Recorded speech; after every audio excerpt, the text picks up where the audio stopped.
Hello, hello, hello, coaches and leaders. I have David Richards on with me, and we're going to talk about something I've never talked about on this podcast, and we're going to talk about intuition as a superpower, what it is, how to hone it, how to know when you're not using it, but you think you are, all of that. So, before we jump into this really interesting topic, first, I wanted to welcome you to the show, David. I'm excited that you're here to talk about this with me. Thank you for having me. I'm excited too. Yeah, so I'd love you to share with everyone what's your kind of experience within education and leadership? Yeah, so I spent my 30s, my 20s as a banker, and then became a teacher, decided it was time to change my whole entire career, which was an intuitive decision.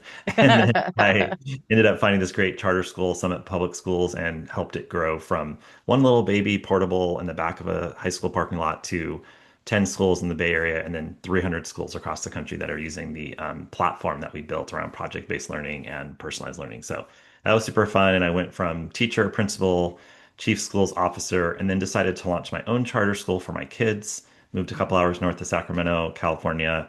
And from that charter school, from all my background, my latest venture is Changemaker Microschools, which, it'll come up at some point. But Mhm. anyway, that's what I'm doing now.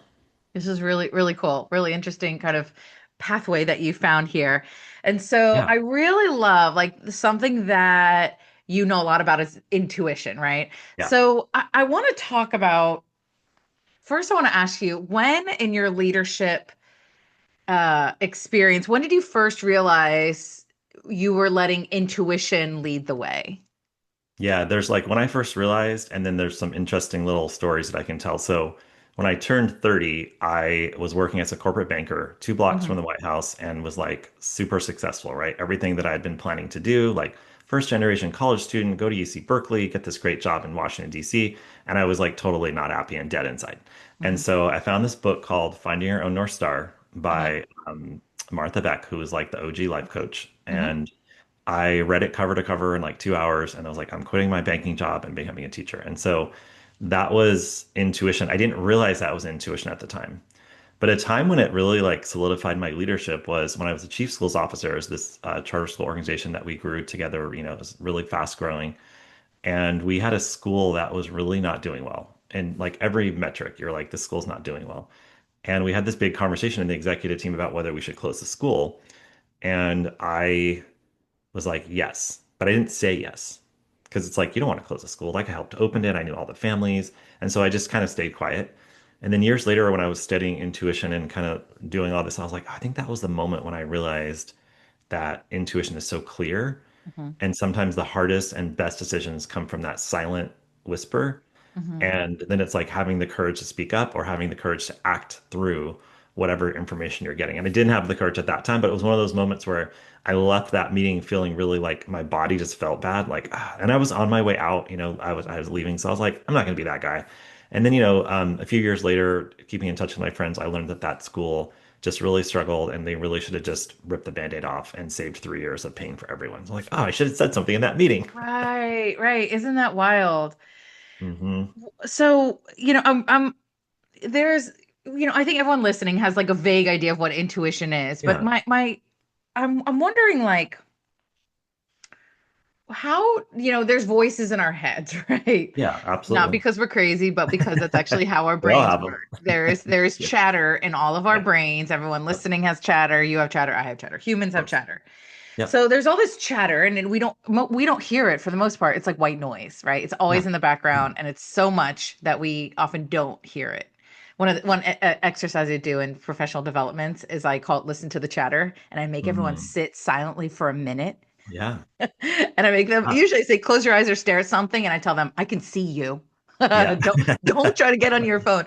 And it is some people you can physically see how uncomfortable they are. Hmm. And, it is for some of us, it's so hard in this age of digital, right? Like phones, quick, quick, Absolutely. quick, quick stimulation, all of that to say. We have all this chatter in our head, right?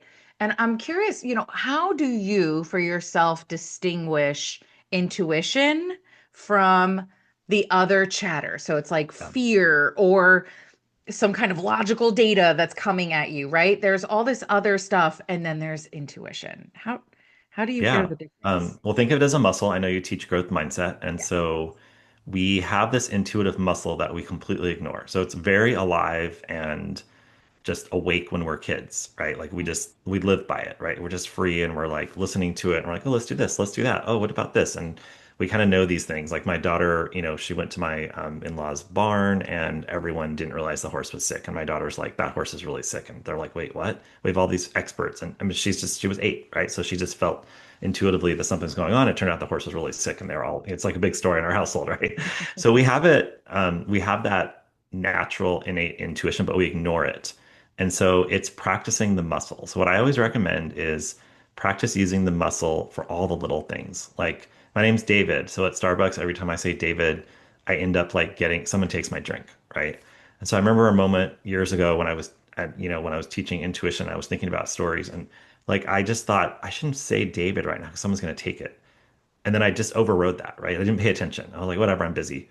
And then literally, like, someone took my drink and I had to like walk out. Hey, excuse me, that's my, grande, whatever. So I think it's all you practice those little moments because, like you said, we are so used to listening to the chatter, Mhm. like the kind of negative voice or the like, Academy Award winning stories we create in our head about the future that we don't even know. We just think we can predict. But Mhm. like, if you can stop listening to those stories and just start listening to that quiet voice, and it's like, and then start doing activities that get you in places where you can listen.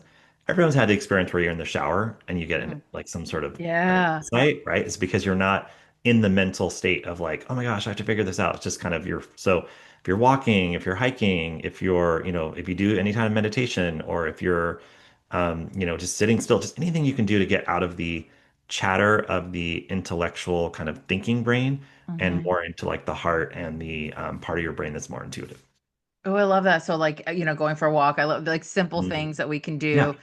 It's funny because like we all are showering at some point. So like Yeah. a shower is a natural place that those thoughts Yep. arise.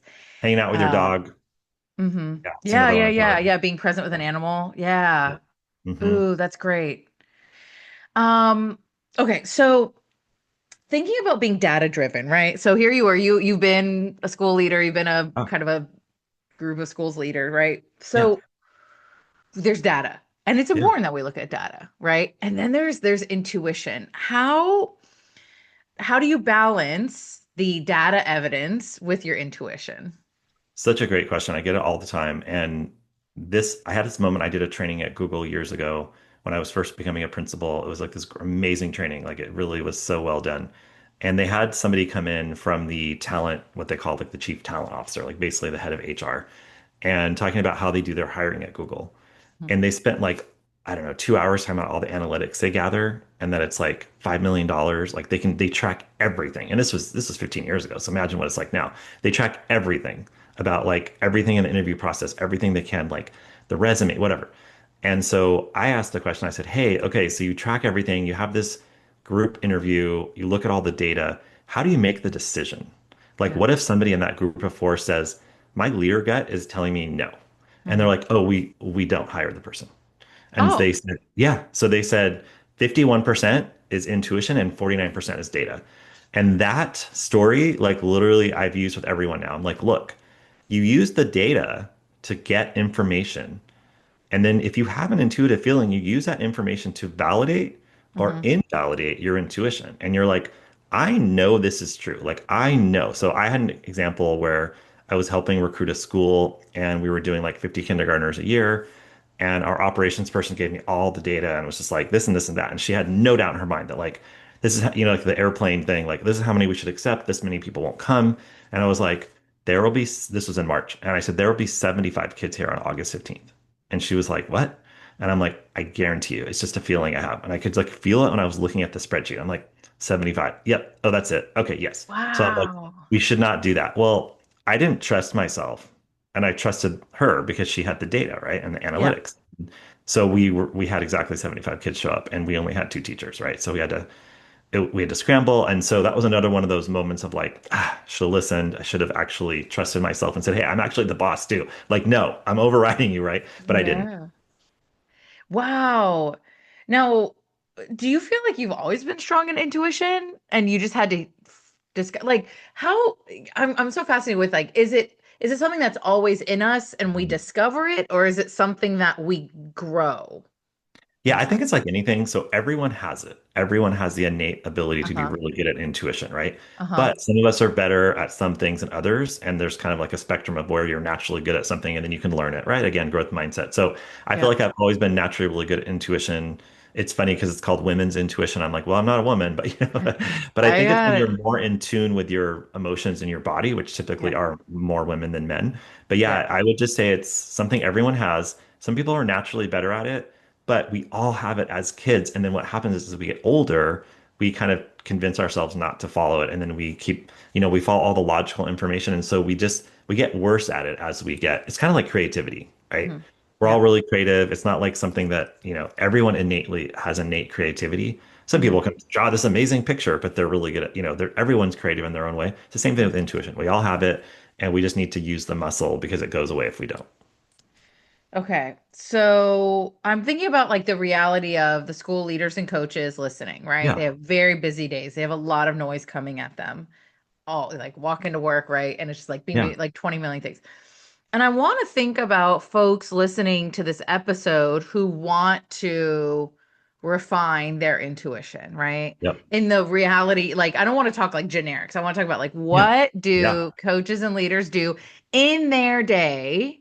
Because I think in my experience, like every moment we get to choose this or that, every moment, Yep. right? I get to say this or that, or I don't say it, or I listen to this voice or I don't. So I'm curious, what concrete examples could you give for the coaches and busy coaches and leaders listening for them to refine their intuition throughout their day? Yeah, so pay attention. That's the number Okay. one thing. Pay Okay. attention to what you're feeling and, don't override it. So pay attention, don't override it. Take as many like small moments as possible. Take a deep breath, walk and get some coffee. Just sit at your office and stare at the tree for a minute. Like I do that all the time, right? Just 1 minute, just stare at the tree and like look at nature. And then sometimes you'll get some information or something will come through that's more clear. Just like really pay attention to how your body feels. Mhm. So typically, if your body's feeling really contracted around something like, this doesn't feel right. When I had a boss at the bank that I always say, something just doesn't feel right. Like she Mhm. was the best, right? Every leader has a great intuition and they might not call it that, but we Mhm. all have our leader gut. So Mhm. like, just pay attention to that. And then I think that after that is just act on it. So Mhm. for coaches, because I've trained a lot of instructional coaches, when you're in that meeting, or even for a principal, anyone who's working with people, right, or managing or coaching, like trust your intuition in the moment and act on it. So Mhm. if you're feeling like, oh, that coach is like, I know you would do work on like finding the root issues, right? Mhm. Mhm. If Yeah. you're like, I feel like the root issue is, you know, they don't feel confident or something. Yeah. And you intuitively know that because a lot of teachers are really good with people, Uh-huh. don't override that feeling and maybe Yeah. just ask a question like, oh, so, or use your framework, right? But Yeah. but Yeah. either way, like act on it and whatever that happens and act on it in a really simple way. Like Yeah. when I got the Starbucks feeling, that was so low stakes. Mhm. All those little things that are really easy is like, wait, I just got a feeling. Okay, I'm gonna put like, DR instead of David, whatever. Mhm. And like, oh, I'm feeling like this coach is did it. There's something going on underneath. I'm gonna Mhm. ask a follow-up question, Mhm. or for this Mhm. teacher, right, that I'm coaching. I'm gonna ask a follow-up question. So you're just really like, if you just first step is pay attention to your intuitive feelings, and the second step is do something with it. Yes. Simple. And I want to say this. I think in the coaching realm, there's a lot of like, well, tell me what to say. I get that a lot in Hmm. in workshops. Like, do you have like a list of things I can say? Or the research I do have, they're like, I just bring the paper that tells me what to say around with me. I'm like, hold on. You and so the words I use a lot is you need to grow the skills of listening and questioning. And Exactly. to use the language we're talking about is part of that is intuition. Yep. And actively like following some list of questions to ask while sometimes we do need the language, sometimes we actually don't have Yeah. the language, and it because Absolutely. the language becomes a toolbox to pull from and Yes. not a list of steps. And the moment we start relying on that list of Yes. steps, we override our intuition. And I Yep. just want to name there's some things in the kind of coaching realm with information that if we don't use them appropriately, they will cause us to override our intuition. Exactly. Absolutely. Yeah, I always say trust yourself and be careful with the formulas. Like use the formulas as a tool, but Yes, don't use the yes. formulas as the truth or like the one way to do it. And every leader will tell you that leadership's about nuances. it's like teaching and leadership. It's the art and the science. So Yes. the art is intuition, the science of the data. So like if you're about to go have a meeting, you look at the data. And like I said, I was looking at that spreadsheet of enrollment and I kept looking at it and something just didn't feel right to me. So then I kept Mm, asking and then it was like, I just had this feeling. I'm like, it just feels like it's going to be something's off. So then you start to follow the breadcrumbs of that feeling, right? You're mhm, like, okay, let me go look and see like, so what I could have done on that recruitment thing is I could have said, okay, it feels like it's gonna be 75. Now I'm gonna go and look at the data of how many phone calls have been made to these mm, prospective families. What's the rate of people responding? What's the attendance rate? What are these 25 that I'm not sure about? And I could have actually disaggregated that data and been like, oh, this person hasn't responded to 4 phone calls. This person didn't come to the 2 open houses. Like, then I'd be like, aha, see, I knew there was something here, right? And so it's like yeah. working together with the intuition and the logical brain and the data. Yeah. And I want to say one more thing about intuition versus kind of other voices. Yeah. Um, Sometimes we can project on other people and it can Mhm. feel like intuition, but it's Yeah. actually not and I've done that. I've done that. I'm speaking as someone that Yeah. has done this and has someone that this has been done to.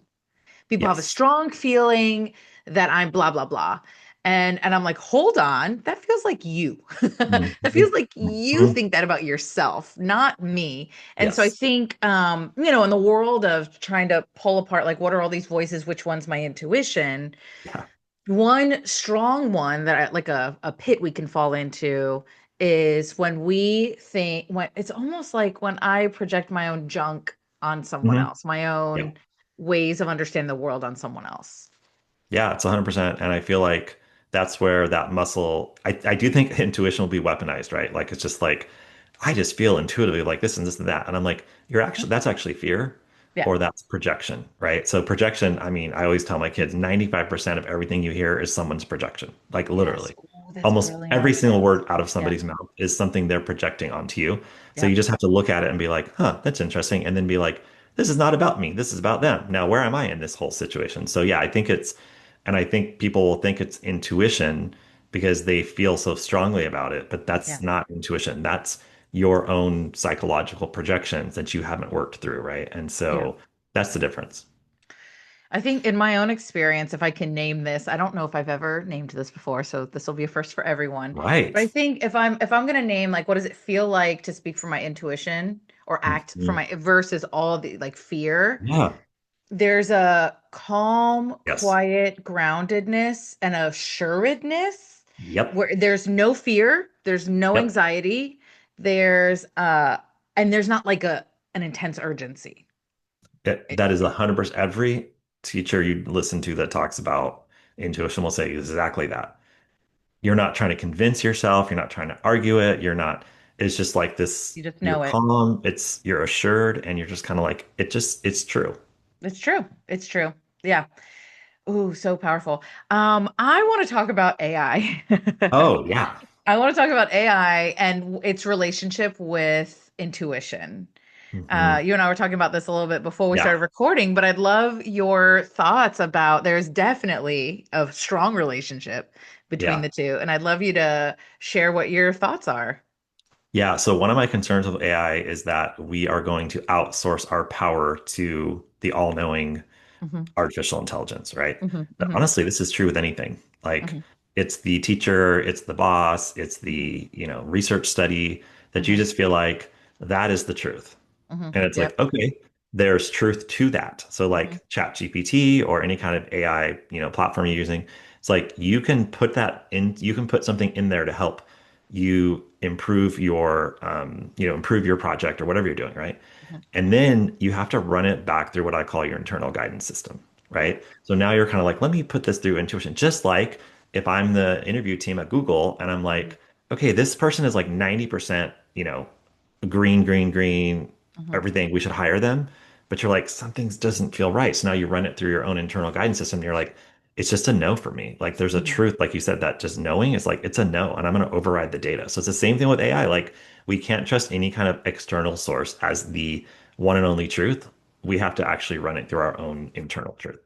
Yeah, I love that, and I think AI can be an incredible tool for us. Absolutely. Um, to use when we use it in combination with our own knowledge, but also our intuition, right? So it's Yep, like exactly. you can give me some thoughts, ideas, questions about things, and then Absolutely. I'm going to discern for myself Exactly. using my intuition. And you said that when we weren't recording, and I just want everyone to hear this that, like, yes, we could misuse the tool of AI to Yeah, override our intuition, or we could use it as a tool for our intuition to be able to to say sharpen it. yes, Yeah. yes to this, no to that. It's the same with like the data around the student recruitment and the Google hiring example, right? It's the same exact thing. It's like there's external information. I just want to run it through my own intuition to see if I really believe it, right? Yeah. Okay. All right, this is my last question. So, Yeah. if intuition is like a superpower, what would you Mhm. consider for leaders the kryptonite of it? Yeah. It's your intellectual kind of logical side of your brain. Mm. Yeah. Because like that example of the school wanting to close and, every example I shared, it's like I talked myself out of it because of my logical brain. But Uh-huh. like you were saying, there was a knowing from that kind of intuitive part of your brain that knows like just the quiet truth, the knowing. And so the kryptonite is we talk ourselves out of it because either we do it ourselves, like Hmm. we in our head, those negative voices are like, "Are you crazy? You're going to go tell the CEO that it's intuition? Like, are you crazy?" Or it's like, or you go talk to a friend or a colleague or your boss, and they're like, no, absolutely not. That can't be right. Look at this data. So for me, it was the operations, person. Like that's the kryptonite is that you don't trust yourself and you believe the kind of logic over intuition. And I'll tell another really interesting story. There's a stockbroker that I read about, and he made, billions, like so much money. And all he would do was read the newspaper and look around for when his intuition told him something was going on. And then he'd be like, there's a small town in China that's doing XYZ, and I think I'm going to go over there and find this and then find that company and then do this stock. And like, That's absolutely. crazy. So that's the kind of thing where it's like, if you get too logical, you miss those like really interesting little things that you pick up intuitively. Yeah. So this is such an interesting conversation. Well, thank you. Thank you for sharing all of this My with, and I pleasure. hope that the folks listening are just like, whoa, my intuition. I think we all can strengthen it. I love that you use, it's a muscle and it's listening's a muscle, questioning's a muscle, intuition's a muscle. And I love that. It's like the more we strengthen it, the stronger it gets. And the less the less we listen to it, it does get weaker, just like an actual muscle. Yep, absolutely. Yeah.